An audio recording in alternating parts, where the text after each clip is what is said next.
Born to stand out.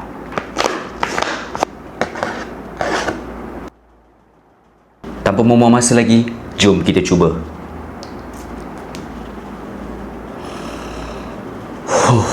This one smells so good, guys. Dari segi bau, you akan dapat bauan ke arah floral, fruity dan juga ada sedikit bau oud. Dia macam ni, bau dia macam bau buah jambu yang disimpan selama 7 tahun.